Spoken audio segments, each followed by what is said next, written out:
오늘 하나님의 말씀은 욥기서 11장 1절부터 11절까지 말씀입니다. 나아마 사람 소발이 대답하여 이르되 말이 많으니 어찌 대답이 없으랴. 말이 많은 사람이 어찌 의롭다 함을 얻겠느냐. 내 자랑하는 말이 어떻게 사람으로 잠잠하게 하겠으며 내가 비웃으면 어찌 너를 부끄럽게 할 사람이 없겠느냐. 내 말에 의하면 내 돈은 정결하고 나는 주께서 보시기에 깨끗하다 하는구나. 하나님은 말씀을 내시며 너를 향하여 입을 여시고 지혜의 오묘함으로 내게 보이시기를 원하노니 이는 그의 지식이 광대하심이라. 하나님께서 너로 하여금 너의 죄를 잊게 하여 주셨음을 알라. 네가 하나님의 오묘함을 어찌 능히 측량하며 전능자를 어찌 능히 완전히 알겠느냐. 하늘보다 높으시니 내가 무엇을 하겠으며 수월보다 깊으시니 내가 어찌 알겠느냐. 그의 크심은 땅보다 길고 바다보다 넓으니라. 하나님이 두루 다니시며 사람을 잡아 가두시고 재판을 여시면 누가 능히 막을 소냐. 하나님은 허망한 사람을 아시나니 악한 일은 상관하지 않으시는 듯하나 다 보시느니라. 오늘은 욥의 친구의 한 사람 중에 하나인 소발이라는 사람이 말하는 부분입니다. 1절에 보면 나아마 사람 소발이 대답하여 이르되, 2절에 소발이 이런 얘기를 시작하죠. 말이 많으니 어찌 대답이 없으랴. 말이 많은 사람이 어찌 의롭다함을 얻겠느냐. 욥이 한 말을 가지고 말이 너무 많다라고 이야기를 하고 있습니다. 근데 엄밀히 말하면요, 고통 속에 있는 사람이라면 말을 많이 하는 것은 나쁜 방법은 아닙니다. 어떤 면에서는 나의 고통스러운 부분을 말로 표현하는 것은 정신적인 건강에 굉장히 좋죠. 그렇죠? 네. 남을 정죄하고 남에 대해서 이야기하는 것이 아니라 나의 아픔과 나의 사정에 대해서 말하는 것. 이것은 치유의 굉장히 좋은 방법 중에 하나입니다. 그리고 하나님 앞에 내가 어떻게 되고 있는지, 나의 상황을, 나의 아픔을 솔직하게 얘기하는 것은 또 우리가 하나님 앞에 해야 될 부분이기도 합니다. 나의 아픔을 얘기하는 것은 치유의 도구가 되고, 그렇죠? 또 내가 하나님 앞에 나올 때 내가 얼마나 힘들고 아픈지를 솔직하게 얘기하는 것은 하나님 원하시는 방법이다. 그때 말을 많은 것이 잘못된 것이 아닙니다. 그렇죠? 그리고 하나님의 뜻에 대해서 할 말이 있다면 그것은 말이 많아도 돼요. 우리가 복음을 전해야 하는 거잖아요. 그렇죠? 그게 하나님의 뜻이니까. 그러니까 하나님의 뜻을 설명하기 위해서 말이 많다라는 것은 문제가 안 되죠. 욥은 그런 얘기를 하고 있는 거거든요. 율법 속에서 인간고 속에 그 틀에 갇혀 있는 그 친구들에게 그것만이 아니라 또 뭔가가 있다라고 말하고 있는 거거든요. 그 말은 필요한 말이에요. 근데 친구들은 자기들이 듣고 싶지 않은 말이기 때문에 말이 많다라고 치부하는 것은 잘못된 것이다 라는 것이죠. 그렇죠? 또 3절에 내 자랑하는 말이 어떻게 사람으로 잠잠하게 하겠으며 내가 비웃으면 어찌 너를 부끄럽게 할 사람이 없겠느냐. 자랑하는 말.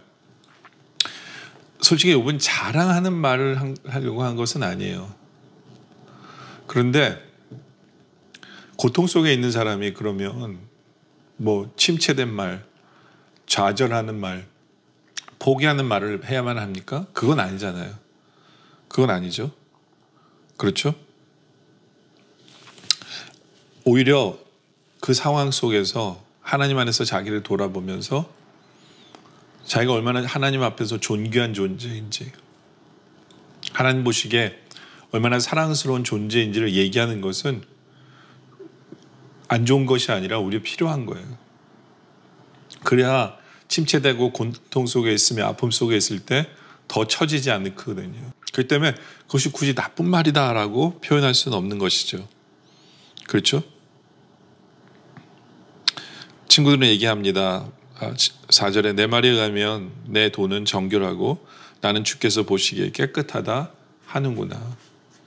욥이 그런 얘기하지 않았어요. 욥도 억울해합니다. 모든 사람이 죄인이다 라는 표현을 씁니다. 모든 사람은 죄인이다. 자기를 포함해서. 자기가 죄인이 아니다라고 얘기한 적 없어요. 욥의 논리는 모든 사람이 죄인인데 그렇다면 모든 사람이 자기처럼 고난당해야 되는 거 아니냐라는 거였어요. 그건 아니잖아요. 그렇다면 이 죄 외에도 다른 하나님의 뜻이 있지 않을까라는 얘기를 욥은 했는데, 욥의 친구들은 무조건 욥이 고통을 당하니까 죄 때문이야 이렇게 이야기를 하는 거죠. 그들의 논리예요. 상황이 안 좋으면 넌 죄졌기 때문이야. 너 회개해 라는 논리로 모든 것을 펼쳐갑니다. 이게 율법주의고 인간보 사고 속에 살아가는 그 사람들의 모습이거든요. 솔직히 한번 생각해 보세요. 고통 속에 있는 사람한테 가서 네가 죄졌기 때문에 하나님 너 치시는 거야 하면 누가 하나님 앞에 돌아오고 싶은 마음이 생기겠어요? 그렇잖아요. 이 친구들의 가장 큰 문제는 뭐냐면 네가 잘못했기 때문에 너 회개해야 돼 라고 얘기해요. 근데 가장 큰 문제는 뭐냐면 뭐에 대해서 회개해야 되는지를 설명을 못해요. 욥이 뭘 잘못했는지까지 얘기해 줘야죠. 만약에 회개해야 된다고 얘기하면 욥의 문제가 뭔지, 욥이 뭘 잘못했는지까지도 얘기해야 이것이 바른 지침이고 바른 얘기가 돼요. 뭔지 모르지만 넌 잘못했을까? 그러니까 너 회개해. 그건 말이 안 되는 거죠. 친구들이 가진 논리 중에 가장 큰 문제는 뭔 죄를지도 모르고 죄를 정확히 알지도 못하면서 무조건 상황이 안 좋으니까 너 회개해야 돼. 그거는 절대로 아니라는 거죠. 그것은 절대로 아니다. 그러니까 욥이 얼마나 답답하겠어요. 친구들마다 돌아가면서 이 욥기가 어려운 게 뭐냐면요. 욥기서 어려운 게 뭐냐면 친구들이 번갈아 가면서 똑같은 말 하고 있어요. 사람만 바뀌었지 하는 말은 똑같아요. 근데 그럴 수밖에 없는 게 뭐냐면 그 모든 친구들이 다 율법주의 속에 사는 사람들이고 모든 친구들이 다 인과응보라는 그 논리를 가지고 그것이 하나님의 뜻이라고 믿고 사는 친구들이기 때문에 똑같은 논리를 펼칠 수밖에 없는 거예요. 근데 거기에 문제가 있는 것이다 라는 거죠. 그렇죠? 그러면서 소발은 또 계속 얘기하죠. 5절에 하나님은 말씀을 내시며 너를 향하여 입을 여시고, 그렇죠? 하나님 말씀을 주시는 분이라는 거예요. 그런데 그 말씀이라는 게 뭐냐? 6절에 지혜의 오묘함으로 내게 보이시길 원하노니 이는 그의 지식이 광대하심이라. 하나님께서 너로 하여금 너의 죄를 잊게 하여 주셨음을 알라. 여기 보면 하나님이 지혜가 오묘하다라는 표현을 써요. 오묘하다. 그러니까 친구는 하나님의 오묘하신 것을 가지고 뭐라고 얘기하냐면 너가 다 이해하지 못하더라도 하나님 너를 치시는 데는 이유가 있을 거다. 네가 분명히 죄를 지은 게 있을 것이다 라고 친구는 얘기하고 있는 거거든요. 근데 이게 참 안타까운 게 뭐냐면 참 안타까운 게 이 친구는 이 소발은 자기에게 이 질문을 해보진 않는다는 거예요. 자기에게. 예. 하나님의 오묘한 섭리가 하나님의 그 오묘한 섭리가 내 생각은 틀릴 수 있다는 것은 왜 생각 못하는 거예요?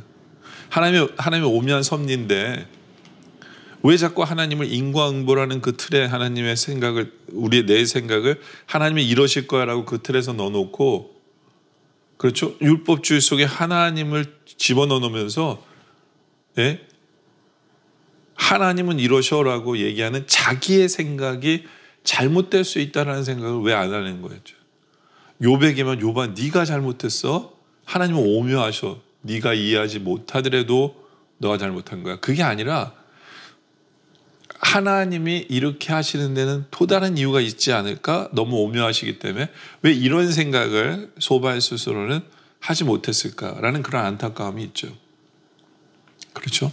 이 하나님의 말씀이라는 건요, 하나님의 뜻을 전달하려면 제일 먼저 뭐냐면 나를 fully 돌아봐야 돼요. 나를 돌아봐야 돼요. 하나님 이 상황 속에서 나에게 깨달으라는 것이 뭘까? 남을 가르치기 전에 남에게 얘기하기 전에 정말 나를 돌아보면서 나에게 적용하고 내가 깨닫기 위해서 기도하는 그 모습이 필요하다라는 거죠. 근데 소발은 그런 게 없었어요. 그렇죠?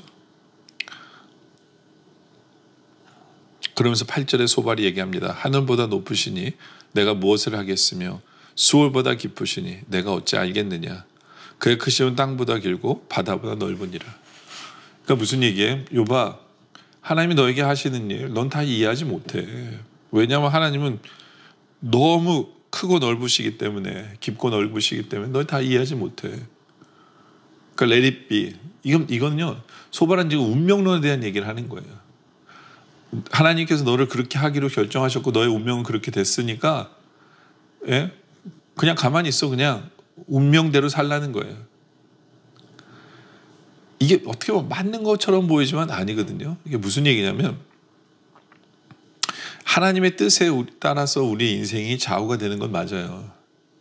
그러나 우리는 그 뜻을 모르기 때문에 우리는 그 운명론에 내버려 두고 아무것도 안 하는 것이 아니라 하나님의 뜻에 비추어서 우리가 해야 될 일을 하면서 살아야 돼요. 예, 그건 운명론이 아니죠. 근데 이 사람은 그냥 운명론이에요. 하나님은 그렇게 뜻을 정하셨고 네가 다 이해하지 못하지만 하나님은 그렇게 하셨으니까 just accept it.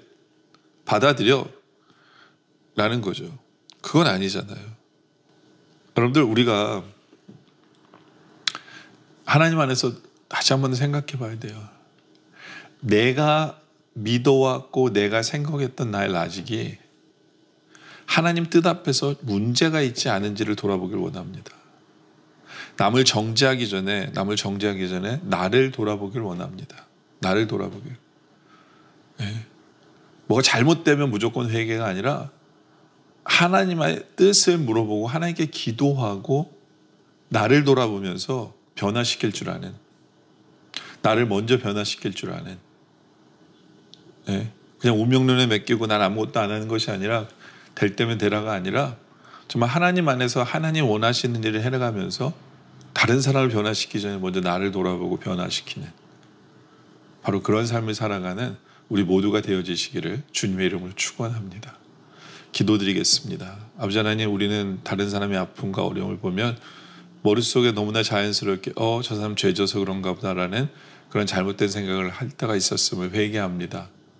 하나님 아버지, 그 사람의 죄가 뭔지도 모르면서 회개하라는 얘기를 하지 않게 하여 주시옵소서. 정말 나를 먼저 돌아보게 하여 주시옵소서. 그 오묘하신 하나님의 섭리를 내가 다 알지 못함을 내가 먼저 알게 하여 주시옵소서. 내가 다 이해하지 못하더라도 그렇다고 하나님께 내버려두고 아무것도 안 하는 것이 아니라 정말 하나님 안에서 주님께서 우리에게 원하시는 일에 순종하며 행동하며 그렇게 살아가는, 그래서 우리 삶이 하나님께 드려지는, 하나님을 기쁘시게 하는 변화되는 삶을 살아가는 우리 모두가 되게 하여 주시옵소서. 아버지 하나님, 오늘 말씀에 감사드립니다. 계속된 기도 속에 주님 함께하여 주시옵소서. 예수님의 이름으로 기도드립니다. 아멘.